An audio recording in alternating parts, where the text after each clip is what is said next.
The output of the lspci command displays information about devices connected to PCI slots. The output consists of two columns. The first column contains three numbers. The first number is the bus number, the second is the device number on that bus, and the third is the function number of the device, such as network or audio functions, connected to the same bus.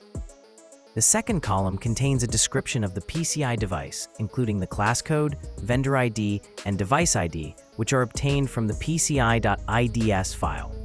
Therefore, this output provides a mapping from the PCI.IDs file to a human-readable string.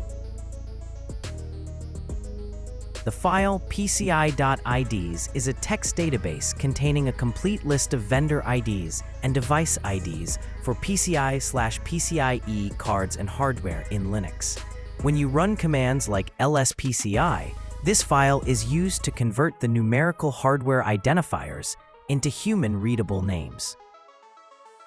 The file is a plain text file structured hierarchically using hexadecimal identifiers and indented descriptions. Each line that begins without a tab starts with a vendor ID followed by the vendor name. For example, the numeric ID 8086 for Intel Corporation. Lines that start with one tab include the device ID and name from the same vendor. For example, the device with ID 0039 corresponds to Intel's 21145 Fast Ethernet. Some devices have variations made by different subvendors. These entries are indented further and list the subvendor ID and subdevice ID. These lines start with two tabs. Therefore, each manufacturer has a specific identifier assigned to it by the PCI SIG group. The lspci command uses the PCI.IDs file to identify the manufacturer name and the name of the hardware connected to the PCI slot on the motherboard.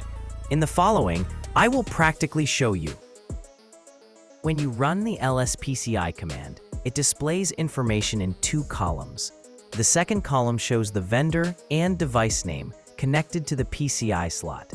lspci obtains these names by mapping vendor and device IDs to their corresponding names using the PCI.IDs file. If you run lspci with the N option, it displays the numeric hexadecimal vendor and device IDs instead. For example, the ID 886 corresponds to Intel Corporation, and the device IDs 1237 and 7000 refer to two specific Intel devices. The Linux kernel is responsible for hardware management and writes hardware information, such as PCI buses, to the directory root sys bus PCI devices. The devices subdirectory contains all PCI devices, named using the numeric format mentioned earlier. For example, I read the contents of the vendor and device files for the first bus. These numbers correspond exactly to the two numbers shown in the first line of the output from the lspci-n command, which in turn match the first line of the lspci command output that displays the vendor name and device name. Similarly, I can read the files for the second bus, which correspond to the second lines in the outputs of the lspci commands. Thus, the sysfs file system is a location where kernel information is exposed in a read-only format, accessible to Linux users and administrators. But how can we update the PCI.IDs file with the latest vendor and device IDs for new hardware? To do this, use the update PCI IDs command, which is actually a shell script that downloads the latest data from the internet and updates the PCI.IDs file. I hope you found this video helpful, and I'd really appreciate it if you subscribe to the channel.